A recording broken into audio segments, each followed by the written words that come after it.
E aí, professor Terce? Gustavo, tudo bem? Como está?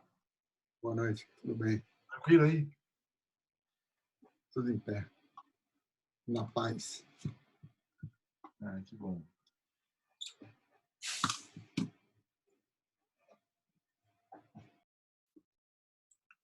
Já temos nosso amigo Fernando Machado.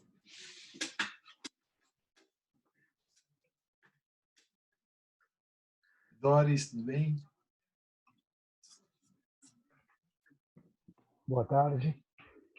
Fernando, meu amigo, como está? Como está, Tercio? Gusto verlo. Saudades.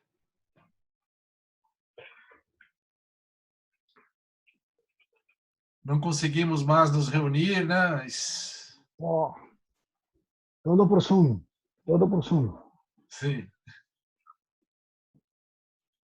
Como está? Tudo Boa bem? noite, Tess. Tudo bem? Doris, tudo bem? Tudo bem. Já temos 500 e poucos inscritos para o evento, Tess. Olha só. Uhum. Ah, que legal. Parabéns. Sim, que bom, né?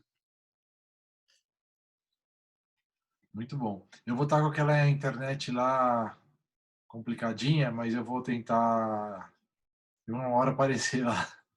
Sim. A gente combina. Mas que bom. Uhum.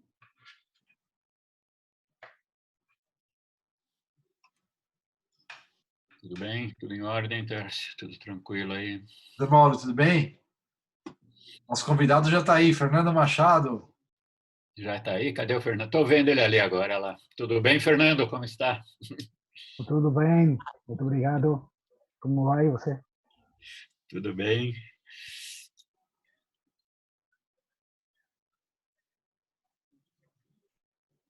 Eu conversei... Hoje fiz...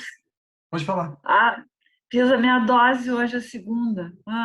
Coisa boa. Que Da bom. vacina. Que bom. Nosso estado está vacinando rápido, assim, comparando, né, com os outros. É, o que está mais rápido é aí mesmo. Uhum. Eu ia falar que eu conversei com o Fernando o ano passado, porque eu estava doido para viajar para o Uruguai. Eu falei, Fernando, não me deixam entrar no Uruguai?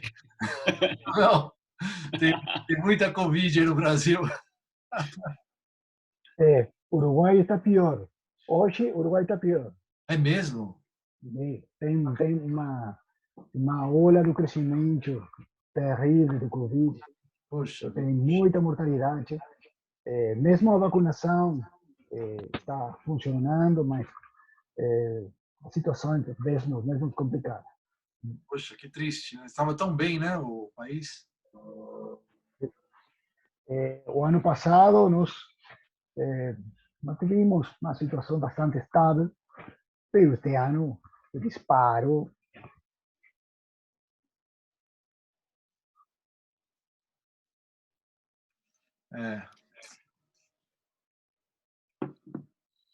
É uma doença muito complicada.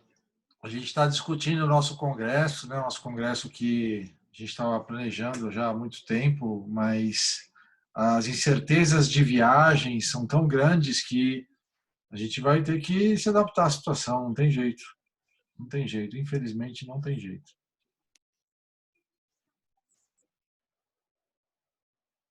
eu acho que para este ano os congressos vai ser tudo virtual. Todos. Eu estava conversando com uma empresa aqui em São Paulo que eles falaram, até o contrário, né? Eles falaram, estamos proibidos de fazer qualquer assinatura de contrato para eventos presenciais. Só podemos fazer para eventos online. É uma proibição.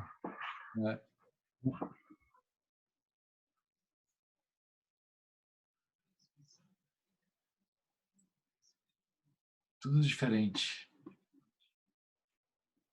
Boa noite, pessoal. Boa noite. Fala, Cláudio, tudo bem? Tudo bom, Cláudio? Tudo jóia, pessoal? Tranquilo? Bem. Boa noite a todos. Boa noite, Ricardo. Tranquilo? Bom, Como vai? tudo tranquilo, Breno.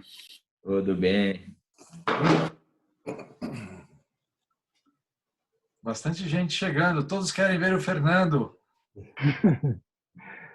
Ah, tá ali o Fernando. Estava procurando o Fernando aqui, achei ele. Tudo bem, Fernando? Como vai? Tudo bem, Ricardo? Como vai? Tudo bem, prazer em te ver. Gosto de ver você.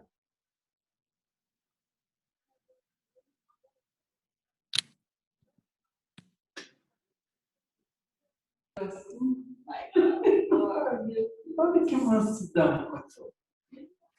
Olha, vai tirar mais um. Tira mais perto.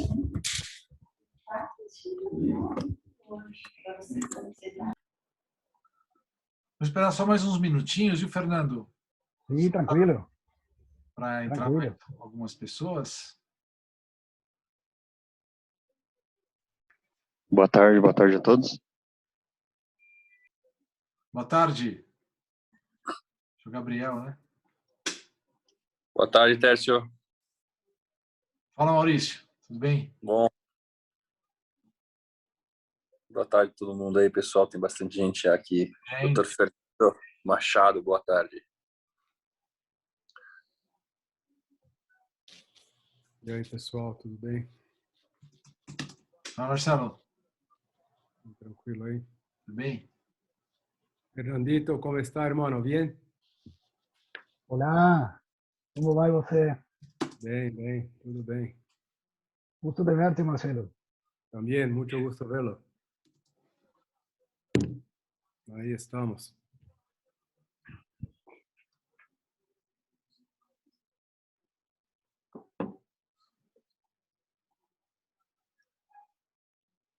O Fernando Marcelo é o nosso tradutor para espanhol, então ele nos ajuda aqui se precisarmos de algo.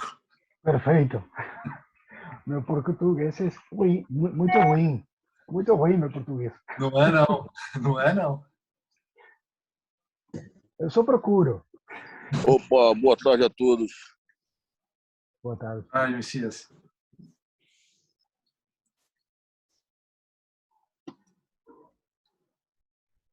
Estou aqui no SAMU, dei uma acalmada, vamos tentar ver essa aula hoje.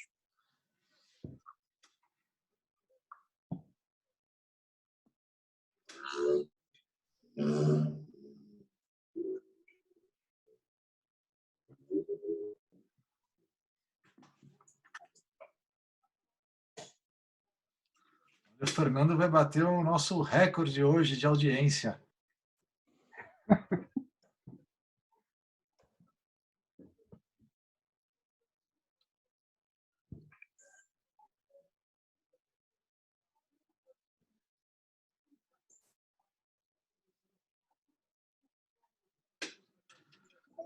Bom, eu acho que nós podemos já começar a apresentação da nossa aula magna.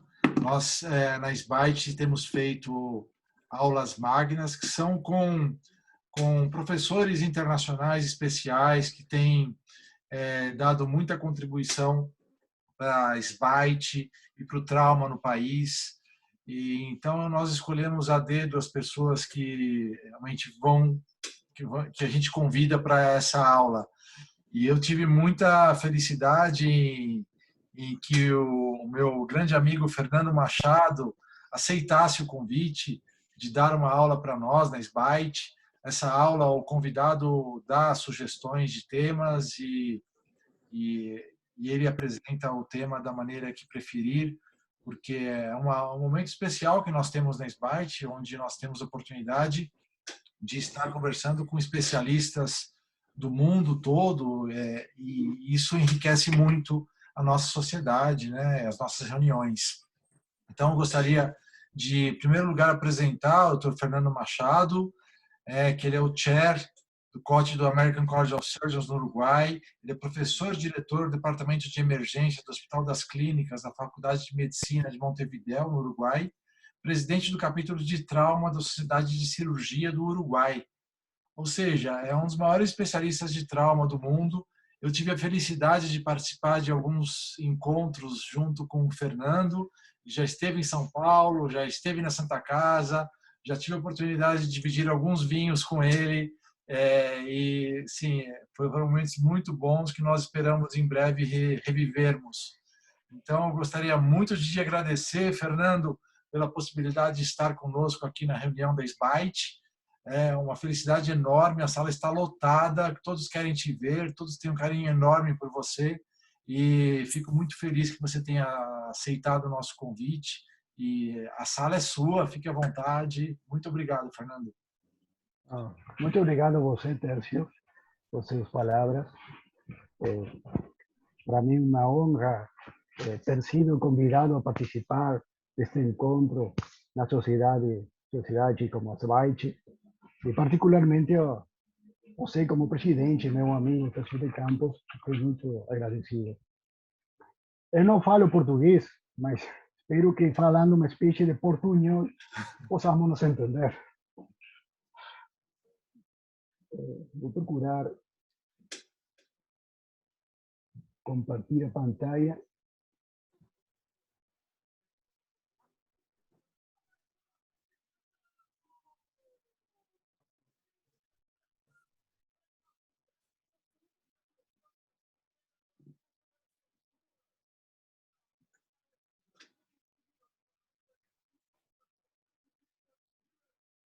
Tá bom? Você está vendo a pantalla? Ótimo. Ótimo. Os traumas cervicais apresentam um conjunto de particularidades que os tornam únicos dentro do trauma, não? Suas formas de apresentação podem ser muito variadas, como esse doente e este outro, bem diferentes um de outros, mas há um denominador comum. Todas essas lesões desenvolvem-se em um espaço limitado, onde vários órgãos e sistemas estão encontrados, porque então o comprometimento de múltiplos sistemas é mais bem a regra dos traumatismos penetrantes, sobretudo penetrantes do pescoço. Nestas duas seções transversais em diferentes alturas, podemos distinguir um setor anterior, onde os órgãos da via aérea, o vascular, o sistema nervoso, o sistema digestório, endocrino, constituem todos comprimidos em um pequeno espaço, compartem a anatomia anterior do pescoço. O setor posterior, que queda dominado pela presença da coluna vertebral, da médula espinhal, faz que, sobretudo nos ferimentos por armas de fogo, o comprometimento combinado das estruturas anteriores e posteriores pode ter determinada frequência de apresentação. Se nós vemos do ponto de vista do enfoque do ATLS, no pescoço se reúnem todas as primeiras letras de avaliação do ATLS. A A, porque a via aérea, sector alto da via aérea está no pescoço. A B, porque os ápices pulmonares estão na base do pescoço. A C, por as importantes estruturas vasculares, tanto arteriais como venosas. A D, não somente toda a médula espinal, o plexo braquial, os pares cranianos. E para completar, o conjunto de órgãos e sistemas que podem complicar evolutivamente uma lesão a nível cervical, o esôfago, mais arriba, a faringe, também formam parte das estruturas que estão presentes anatomicamente na região. Do ponto de vista anatômico, as lesões arteriais caracterizam-se por suas muito estrechas, muito cercanas relações vertebrais, particularmente para a artéria vertebral, que tem um setor V1 pequeno, depois de seu nascimento e antes de seu ingresso no canal transversário, super V2, onde seu acesso cirúrgico é realmente dificultoso e impossível. Para a artéria carótida, e particularmente para a artéria carótida interna, nos interessa o setor C1 da artéria carótida interna, situado profundamente na parte alta do pescoço, mas os outros sectores intracraniais são praticamente inacessíveis. Quando nós pensamos no ingresso do pescoço, no ingresso para cirúrgico, A primeira coisa que uno pensa é essa anatomia da superfície. Anatomia da superfície com reparos concretos, como pode ser el cartílago tiroides, o cartílago cricoides, la furca external, o músculo esternocleidomastoideo. Mas, la realidade troca esto e os reparos frecuentemente están perdidos. Es más compleja cuando un traumatizado llega a pronto socorro y tiene un hematoma expansivo, un sangramento activo. Entonces, las dificultades comienzan a veces o primer momento. Do punto de vista anatômico, de maneira clássica, o pescoço foi dividido em três grandes zonas. Zona 1, na base do pescoço, em íntima relação com o opérculo torácico, o orifício superior do tórax. A zona 2, que é a zona mais extensa do pescoço e mais acessível do ponto de vista cirúrgico, e a zona 3, também com uma abordagem dificultosa. A esta primária divisão de Monson, no ano 1969, Rune Christensen fizeram uma pequena modificação, ascendendo a zona 1 a nível do cartílago cricoides, fazendo mais extensa. Em zona 1 ficariam também o esôfago e a traqueia. Mas o mais importante, independente da consideração do que tipo de divisão, é ter presente que a zona 2 é a única das zonas do pescoço cirúrgicamente acessível com facilidade. Zona 1 e zona 3 são zonas fronteiras de mais difícil acesso que múltiplas ocasiões precisam de abordagens combinadas. Nos gostaria de agregar a esta divisão em zonas a concessão de um colega, Pablo Tolino, que suma esto una cuarta zona, la zona F, face, de la cara, ¿no? Esta zona porque las feridas penetrantes de esta zona, frecuentemente, sobre todo penetrantes por arma de fuego, involucran tanto a zona 3 o zona 2. Deben ser pesquisadas activamente las lesiones asociadas a zona 2 o zona 3, los ferimentos de la cara que frecuentemente involucran hasta el 30% de las veces. Como este paciente que sufrió un ferimento por arma de fuego con penetración a nivel facial y tiene claramente un espacio ar libre, un espacio retrofaríngeo, visceral y pericarotídeo por una ferida alta do faríngeo. Do ponto de vista histórico, atribui-se a Ambroso Poiré a primeira atuação em uma ferida grave do pescoço, com a ligadura da artéria carótida primitiva e veia jugular. O paciente terminou com um stroke, mas pudo salvar a vida. Mas é interessante ver a evolução acontecida desde o século XIX ao longo do século XX, com múltiplos conflitos bélicos. A mortalidade foi descendendo e, sobretudo, descendiu substancialmente na Segunda Guerra Mundial devido à incorporação precoce da traqueostomia, ao desenvolvimento de antibióticos, drenagem, tratamentos de feridas vasculares de maneira sistemática, o que levou a um descenso da mortalidade que não prosseguiu o mesmo caminho em sucessivos conflitos bélicos, ainda no século XXI. Eu gostaria de citar este paper de trabalho pioneiro do ano 1956, de Fosherman e Stewart, que eles estabeleceram que, precisamente, a cirurgia deveria ser mandatória para toda ferida penetrante de pescoço, compreendendo, por tal, toda ferida mais allá do musculoplatismo. Em uma série retrospectiva de 100 pacientes con una mortalidad, ellos alcanzando una mortalidad de 11%, tuvieron una tasa de exploraciones negativas de 4 de medio, inferior al 5%. Más, esta cifra no ha podido ser reproducida en lo sucesivo. Las exploraciones negativas en las décadas sucesivas, todo el mundo reconoce que oscilan entre un 35 y un 65%.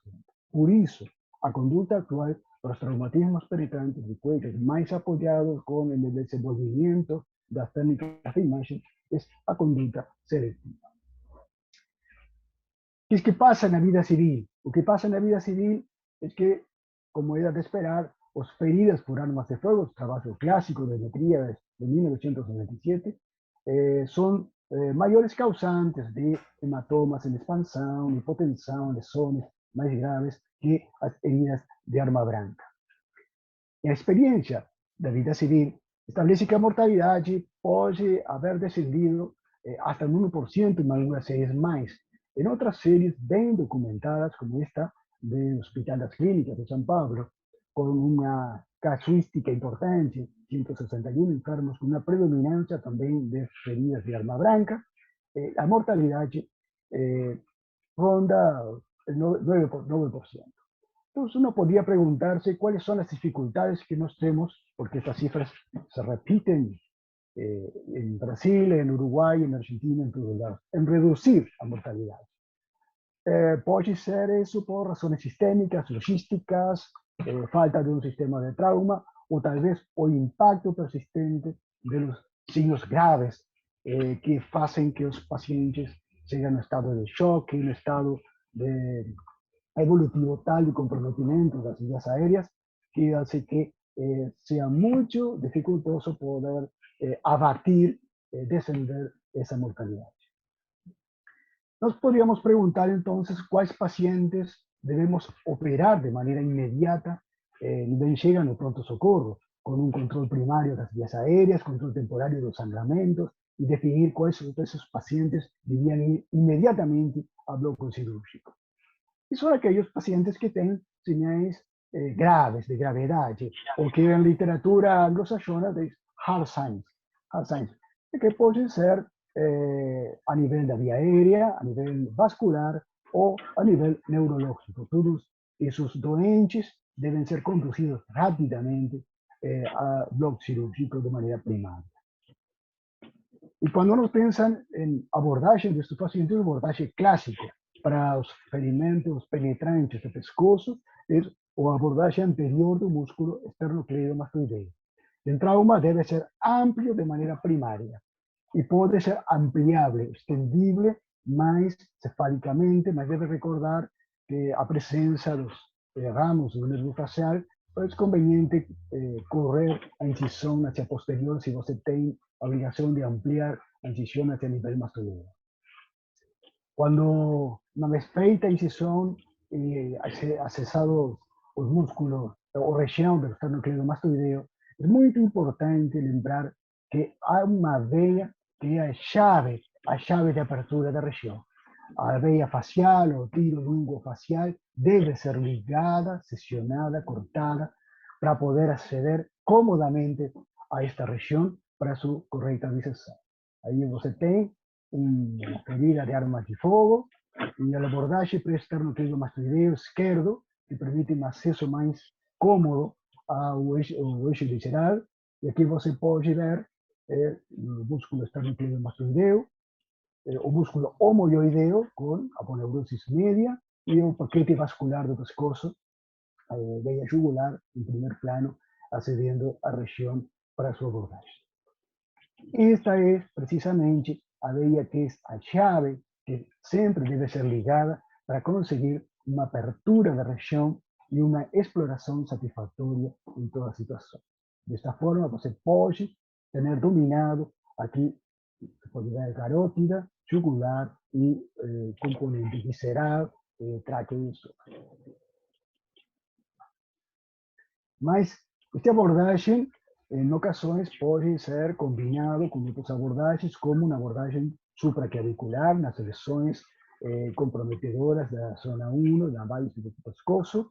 En las zonas de arteria subclavia, você pode ter necesidade de fazer uma toracotomia esquerda alta por encima da mamela do homem, nível de quarto, espaço intercostal, ou talvez ampliar, estender la incisão do esternocleidomastoideo bajo la forma de uma esternotomia, talvez completa ou parcial, ou eventualmente uma trapdoor. A trapdoor é uma incisão bastante mórbida, por dor postoperatorio que causa. Aquí traigo este ejemplo de un paciente doente que yo tuve oportunidad de ver hace muchos años, cuando era un cirujano jovem que conhecia bastante a cirurgia eletiva, mas não a cirurgia de trauma. Cometi um erro. Sou gostoso de mostrar meus erros para que outras pessoas não cometam os mesmos erros. Sufro una ferida de arma de fuego, que es una herida única, no solo dos, una herida única tangencial, tem um orifício de entrada final, no base do pescoço, o paciente estava estável, o projetil estava baixo a nível de T3, T4, e o primeiro erro que cometi foi a abordagem através de uma incisão transversa do pescoço. Obviamente, não pude dominar e tive que transformar isto em trator, abrindo o esternão, abrindo o corto espaço, quando encontrei que o paciente tinha combinada uma lesão de tráqueo e de esôfago no mediastino superior. Por sorte, Deus me acompanhou e acompanhou o paciente e tudo funcionou bem, mas a primeira abordagem, ou abordagem transversal, é uma abordagem inadequada para esta situação. E quais são os pacientes adequados para um manejo seletivo? Pues aqueles pacientes que não apresentam os signos de gravidade imediata, não é necessário su condução direita ao bloco cirúrgico, e a nível de via aérea apresentam alterações como alterações da fonação, ronquidão, pneumomediastino, ou lesões vasculares, como um hematoma mais não expansivo, um sangramento, uma escena mais não ativa ao momento do exame em pronto-socorro, ou dor a nível esofágico, lingual ou disfágica. Os pacientes são bons candidatos para uma avaliação antes de uma decisão da conduta definitiva. E qual é o método mais, ou o conjunto de métodos mais adequados para avaliar esses enfermos? A tomografia computarizada multidetector, hoje em dia, tem uma alta sensibilidade e especificidade para poder valorar com segurança, junto a uma pesquisa clínica bem adequada junto ao doente, a situação real do doente.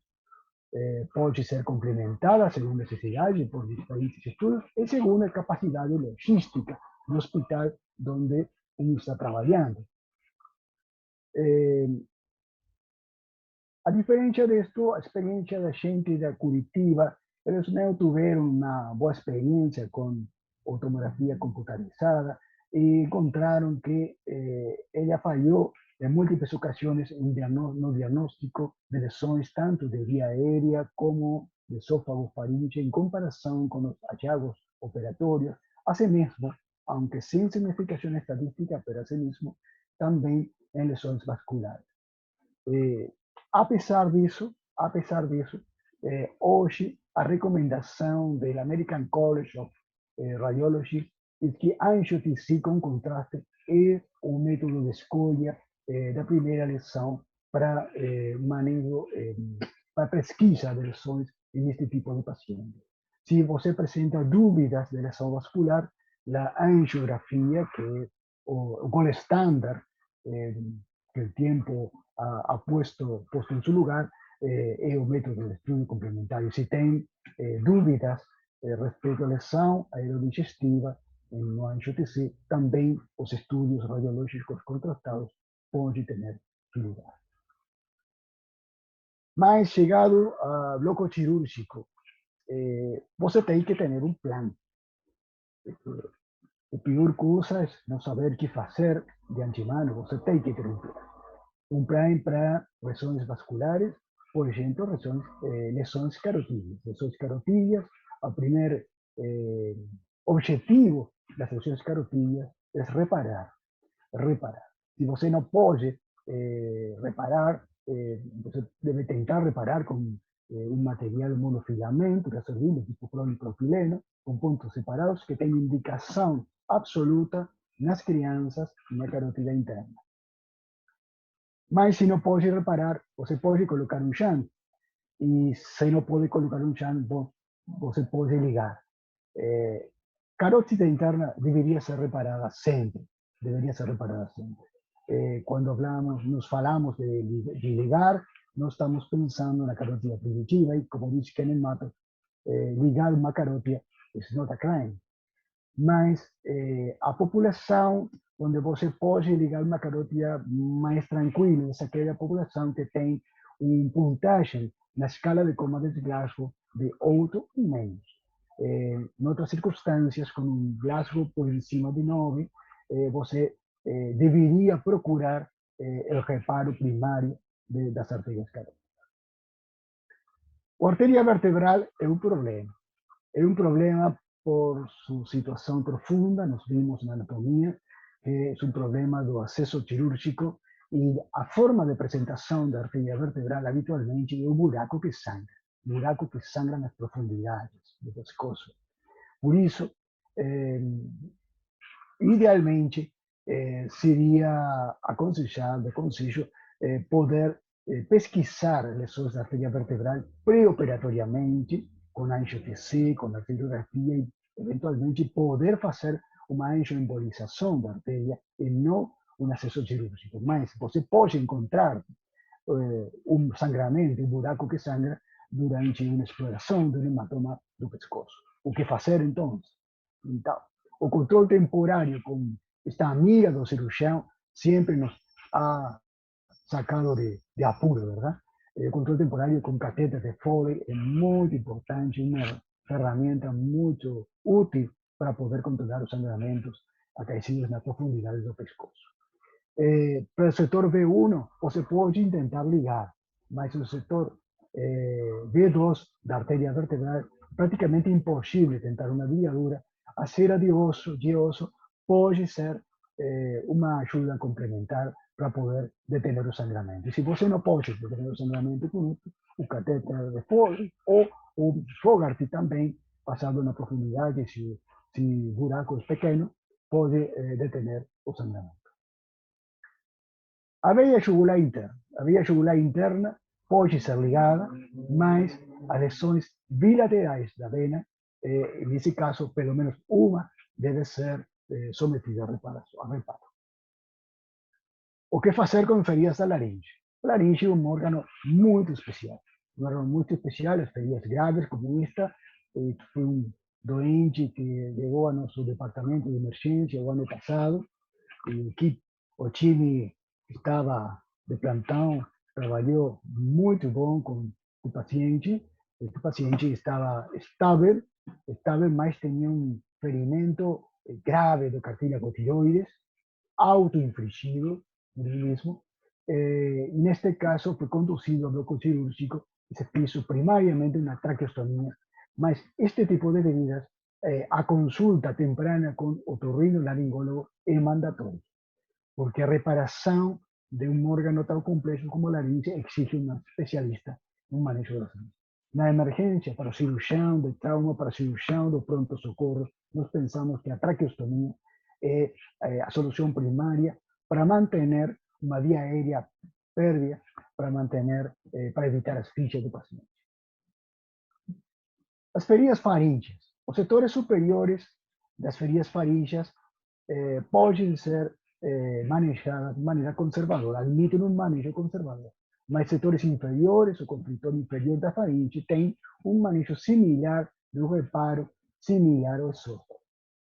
Este paciente tem uma ferida de arma de fogo transficiente do pescoço, tem um orifício de entrada à esquerda e um orifício de saída à direita, e você pode ver que na radiografia simples, na direita, a presença do ar no espaço retroesofágeo e retrofaríngeo. Claramente, este paciente tem suspeita de uma ferida, possivelmente do esôfago ou de faringe. A abordagem do mesmo mostrou que tinha uma ferida no constrictor inferior que pudo ser reparada em dois planos, da mesma maneira que o reparo das feridas do esôfago a nível do pescoço. Mas, em ocasiones, os pacientes têm feridas raras, como este tem um buraco de entrada do arma do fogo no dorso e tem a presença do ar no espaço retrofaríngeo e retroesofágico. Na tomografia computarizada, você pode reconstruir o trajeto do projetil que passa para cá e tem uma lesão da faringe alta, que pudo ser manejado de manera conservadora, sin cirugía, solamente con antibióticos y suspensão da alimentação para colocar por muito tempo. O que fazer com as feridas da traqueia? As feridas grandes da traqueia, você pode procurar uma intubação pela própria herida a nível do pescoço, no cara anterior do pescoço. Eu tive a oportunidade de fazer isso uma só vez na minha vida, mas não tem documentação desse caso. Feridas limitadas, o reparo primário com material resolvível, a pontos separados, essa recomendação para a reparação das feridas do tráqueo. Como este que você vê cá, tem uma herida muito clara da traqueia, foi reparada com pontos separados de material resolvível.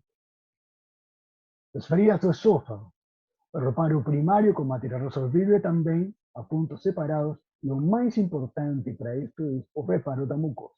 A exposição completa da mucosa, da ferida da mucosa é muito importante, mesmo se você tem que ampliar, você tem que agrandar o buraco na parede muscular para fazer um reparo bem feito do plano mucoso com material resolvível, mas você pode fechar também o plano muscular. É muito importante fazer uma cobertura com retalho muscular sempre que há uma herida do esôfago, e mais importante aún, se esta ferida do esôfago está acompanhada também de uma ferida traqueia, uma ferida vascular. Aqui você pode ver uma herida grave do esôfago, mas não tem um tempo evolutivo maior, por 30, 40 minutos depois do ferida do arma do fogo. Por isso, nós, apesar de que uma grande herida de esôfago, nós tentamos uma reparação primária e a evolução foi muito favorável. É muito importante o tempo transcorrido desde o momento da ferida até o momento do reparo. Não é conveniente, as possibilidades de fístula são muito altas quando han passado muitas horas, mais de 12, 24 horas da ferida primária do esôfago, e é conveniente a colocação de um dreno ou pensar mesmo na fistulização primária dessa ferida, por altas possibilidades de fístula, de falha dessa estrutura. Mas nas feridas em tempo, feridas feitas na área metropolitana, os tempos de recorrida e arriba pronto-socorro são curtos, são breves, você pode intentar, mesmo que a ferida seja uma ferida grave, o reparo primário do esôfago. É uma recomendação que para feridas, então, como resumo, para as feridas de hipofaringe, aquelas que são pequenas, pequenos defeitos, menores de 1 centímetro, a cobertura como um retalho de esternocleidomastoideo tomado de cranial, que pode ser parcial. Para heridas más grandes, también el retallo será con sector craneal do esternocleido, mas a recomendação é que todo o músculo sea colocado junto a la faringe.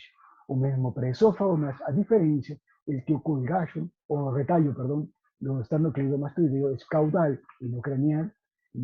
Para feridas pequeñas de esófago pode trabalhar com um retalho parcial, e para heridas mais importantes do esófago a recomendação é um retalho total. Também o músculo homoioideo pode ser de utilidade para a cobertura destas lesões desse tipo.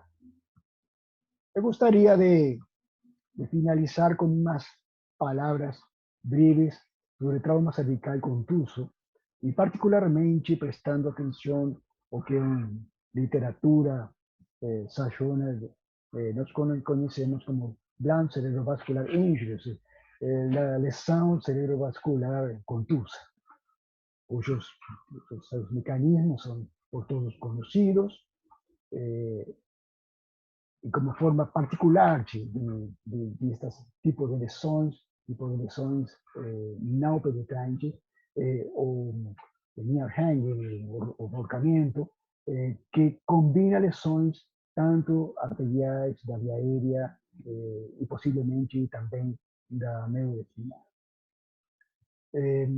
As lesões cervicais com comprometimento das vias aéreas são infrequentes, mas são potencialmente muito graves. Muitos destes doentes falecem no sítio da cena. Aqueles que não falecem têm signos típicos desse tipo de lesões, como a presença de enfisema subcutâneo, presença de transtornos da voz. E o manejo inicial destes pacientes é, eletivamente, e de ser possível, uma intubação guiada por uma endoscopia, mas isto não é sempre possível em um pronto-socorro. Nós, no hospital de clínica, não teremos esta possibilidade. Define-se como la lesão cerebrovascular contusa como uma lesão não penetrante das artérias carótidas ou vertebrais que pode causar um stroke, um paciente traumatizado. Sua incidência é bem baixa em pacientes traumatizados, mas, apesar dele, é um preditor independente de uma evolução desfavorável. A incidência de stroke não é conhecida, mas é estimada que é alta e a mortalidade também. Apesar de que é uma situação de baixa frequência, nos últimos anos, cada vez se ha visto mais frequentemente, possivelmente em relação a um maior conhecimento e uma maior pesquisa da situação deste tipo de pacientes. E as três principais perguntas que eu acho que nós deveríamos procurar responder frente a esta situação o que paciente de trauma deveria ser pesquisado para este tipo de lesão? Qual deveria ser o método de imagem aplicado para esta pesquisa e quais poderiam ser as opções do tratamento deste tipo de paciente?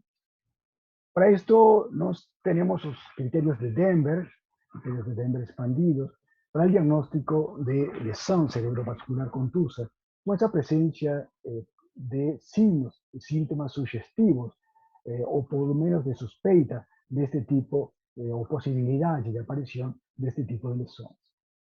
A esto deveríamos agregar o mecanismo traumático de alta energia, também importante a considerar, a ter em consideração. Dentro dos fatores de risco, então, nós temos as fraturas da coluna cervical, as fraturas do base do crânio, as fraturas graves do maciço facial, as fraturas das primeiras costelas, a presença de sinais claras de transferência de altas quantidades de energia cinética, e outros fatores associados como a presença de um Horner ou a presença de um traumatismo grave no encefalocraniano, ahorcamiento, a asociação com lesões torácicas ou bem com lesões contusas graves, tanto de tórax incluyendo o coração. Nos perguntamos também qual seria o método radiológico, o método de imagem para aplicar em estes pacientes. E existe acordo geral que angio-TC, angiotomografia, é o método de primeira eleição hoje em dia. A angiografia por sustração digital ha sido sempre o gold standard, mas é um método de estudo que consume tempo, que não está sempre disponível em todos os hospitais, que não contamos com ele em qualquer lugar. Por isso, a angio-TC ha sido, con una alta sensibilidad y especificidad, se ha transformado, ha trocado en estudio principal para este tipo de pacientes. Siguiendo a BIFU, nosotros podemos estratificar, graduar las gravedades de lesiones vasculares, desde aquellas más mínimas, más pequeñas, como irregularidades da luz o pequeños trazos de disección de vasos, más graves, que es a transecção total da artéria com extravasação do material de contato. E quais são as opções terapêuticas para este tipo de infarto? O tratamento antitrombótico está formal, tem uma indicação formal e deve ser começado tão pronto como seja possível. A heparina de bajo piso molecular, comenzado de manera temprana, y o ácido acetilsalicílico también continuado durante los siguientes 3 meses. Y frente a presencia de un pseudoneurisma que aumenta el tamaño o presencia de una estenosis de la luz de la arteria, la interconsulta con un especialista es a regla que nos deberíamos siempre seguir. Para mí ha sido un gusto poder hablar con você estos minutos. Digo a disposición para lo que você quer para seguir conversando. Muito obrigado. Muitas graças, Fernando. Apresentação espetacular que mostra toda a sua experiência no tratamento desses casos. Cada caso é difícil, né? Eu acho que foi muito importante a sua apresentação. Está aberto aqui para os colegas que quiserem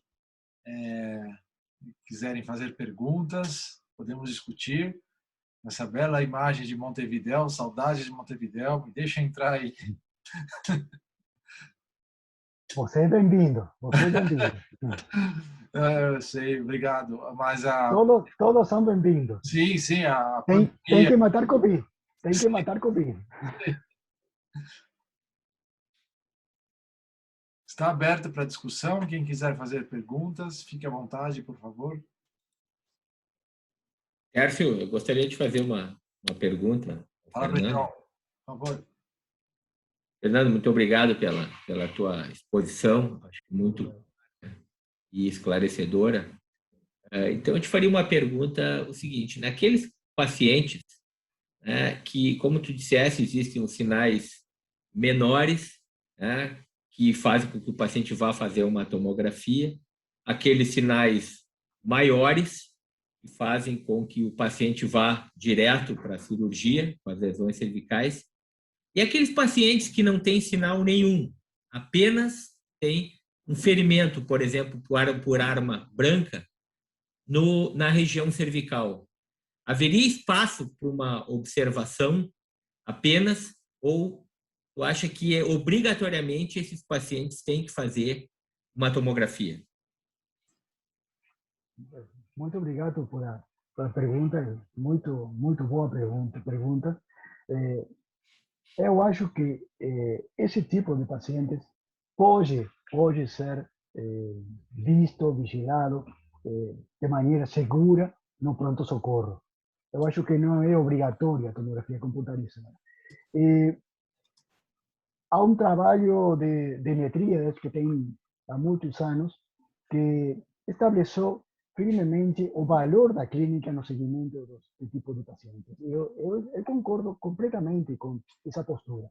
Eu acho que esse paciente pode ser visto, mas tem que ser visto, idealmente, por um cirurgião treinado na avaliação desse tipo de pacientes, tem que ser visto de maneira completa.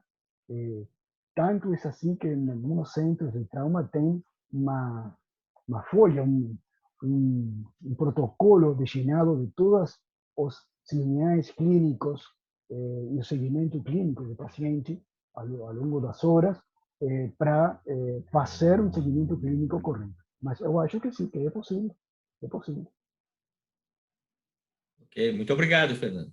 Obrigado a você.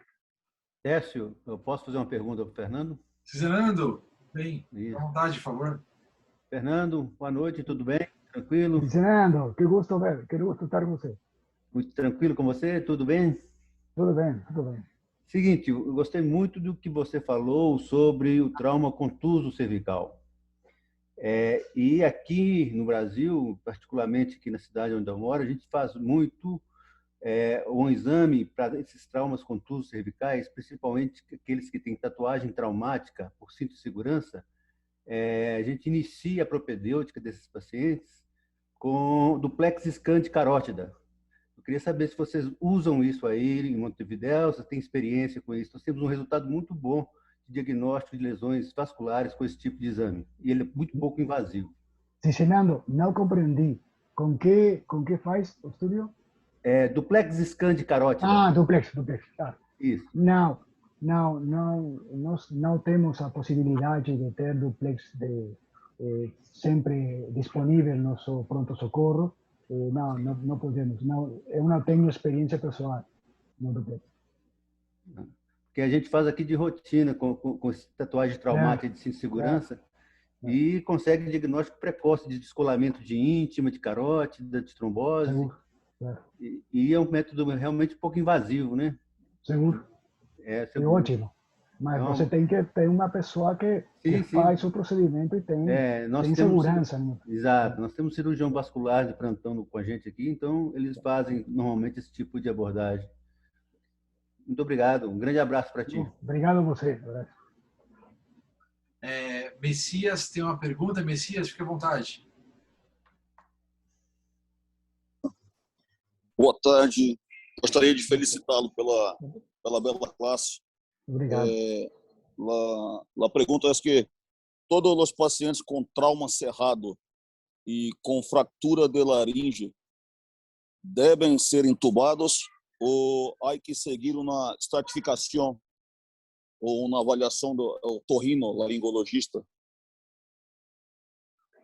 Eu acho que uno deveria atuar seguindo a situação clínica, não? As fraturas de laringe pode ser rapidamente mortal, ou pode ser uma fratura não tão importante e você ter tempo de atuar no paciente. Nesse espectro tão vasto de formas clínicas possíveis de apresentação, eu acho que frente à situação mais extrema do asfixia do paciente, fratura grave de laringe, o cirurgião do pronto-socorro deveria fazer rapidamente uma traqueostomia.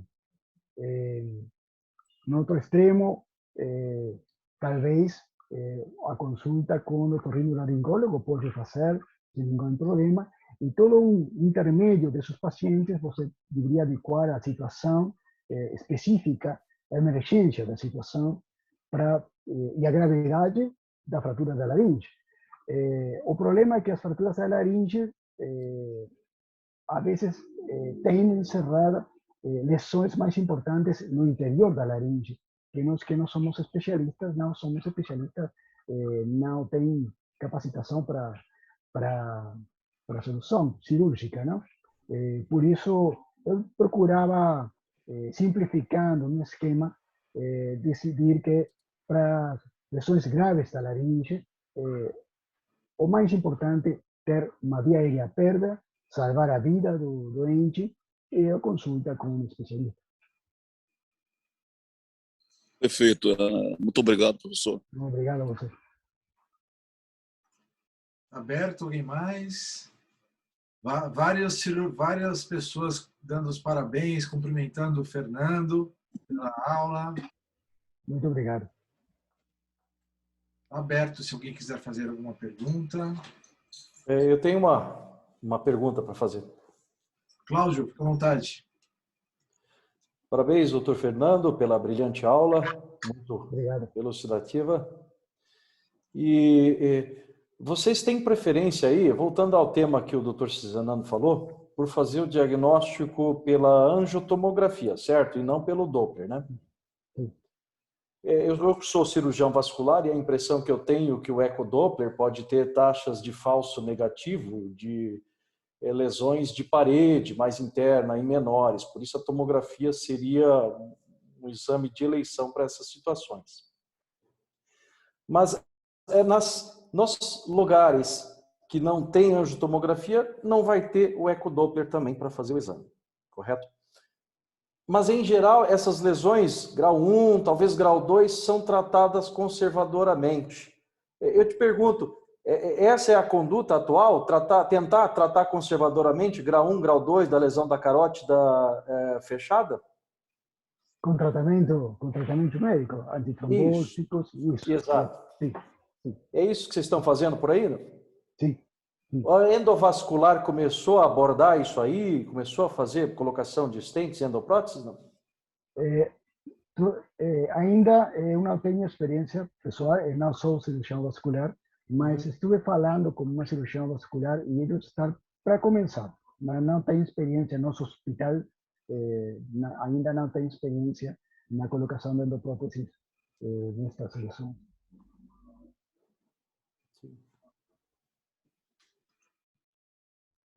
Tem uma pergunta, Daniel, de Londrina, se acredita que tenha espaço para intubação nasotraqueal no trauma cervical, devido à vantagem teórica de maior espaço por a mandíbula estar fechada? Sim. O principal argumento para a intubação nasotraqueal é precisamente esse, que brinda um maior espaço para poder trabalhar, sobretudo nas lesões de zona 3. Mas também tem seus riscos. A intubação nasotraqueal cegas pode ser dificultosa, pode ser geradora de problemas adicionais. Eu tenho experiência de ter pacientes com intubação nasotraqueal nestas heridas do pescoço, mas tampouco tem uma série de heridas da zona 3. Não pode comparar e dizer é melhor ou não é melhor. Mas a principal indicação surge de poder ampliar os espaços dessa região tão pequena que é a zona 3, onde subluxação, quizá um pouquinho, pode ganhar uns milímetros que podem ser cruciais. A intubação nasotraqueal seria melhor. Mas a intubação nasotraqueal a cegas não é recomendada. Muito bom. Pablo Cavilla, abraço, saludos aos colegas de Uruguai que... Pablo Cavilla é um amigo. Claro. Muitos colegas do Uruguai. ¿Qué va a decir? ¿Qué va a decir? Es niña torcida de Uruguay. Sí, sí. Orgulho de los cirujanos de emergência de Uruguai. São amigos. Sim, sim. Tércio, boa noite. Flávia, aqui do Rio. Flávia, tudo bem? Boa noite. Posso fazer uma pergunta? Claro.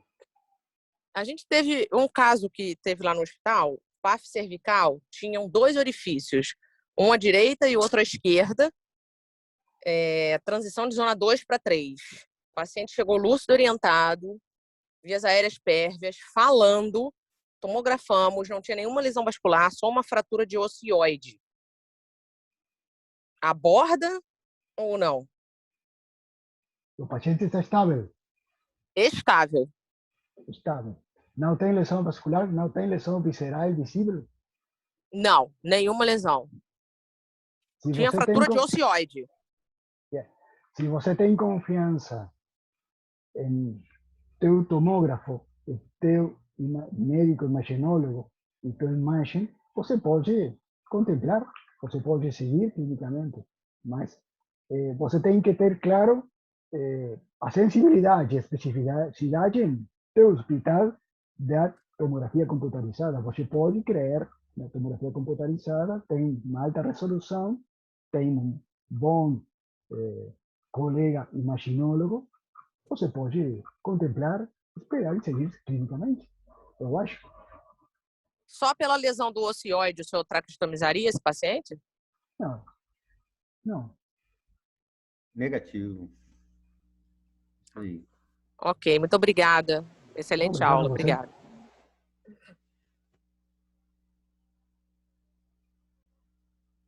Alguém mais?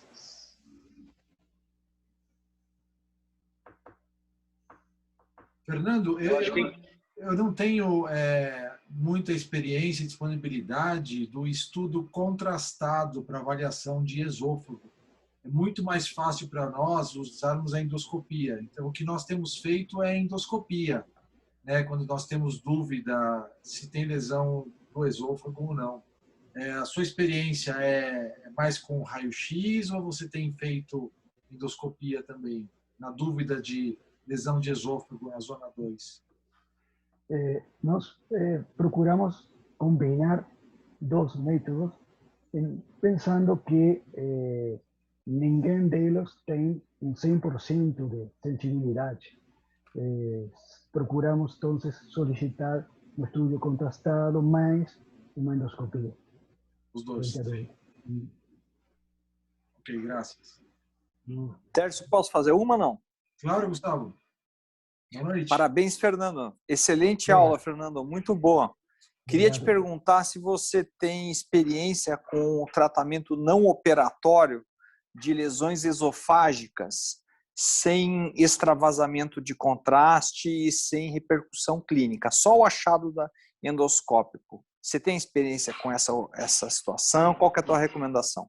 Obrigado. Não, obrigado pela pergunta, mas não tenho experiência.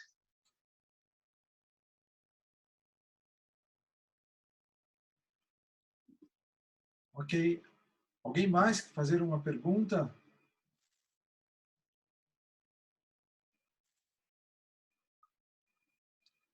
Muito bom. Fernando, o que eu posso falar é que a sua apresentação atingiu o recorde de todas as apresentações da SBAI, com 100 pessoas na sala, que para a nossa reunião é algo muito relevante. 100 pontos é a nota máxima que nós damos para um vinho, né? É o que nós damos para a sua apresentação também, 100 pontos, 100 pessoas assistindo, né? Todos muito felizes em te ver, em ver a sua apresentação, com saudades de nos encontrarmos. Esperamos que isso aconteça em breve, né? E gostaria muito de agradecer a sua aula, o seu tempo, a sua dedicação. Contou toda a apresentação em português para nós, para facilitar a todos. Muito obrigado, muitas graças pelo seu tempo e pela apresentação espetacular que você nos fez. O agradecido sou eu. Muito obrigado às SBAI, às pessoas, aos amigos. Ha sido um gosto encontrar novamente tantos amigos, encontrar-te, Tércio, também. Para mim ha sido um prazer. A gente vino porque não conhecia, vino com ilusão. A próxima vez não vem ninguém. Ninguém vem. Muito obrigado, muito obrigado. Muchas gracias, Fernando. Muchas gracias. A todos os amigos de Uruguai, muchas gracias. E nos encontramos aqui na próxima semana para continuarmos discussões de trauma. Graças, Fernando. Graças, Fernando. Graças. Obrigado. Um prazer. Um abraço. Boa noite, pessoal. Um abraço. Boa noite. Boa noite a todos. Um abraço.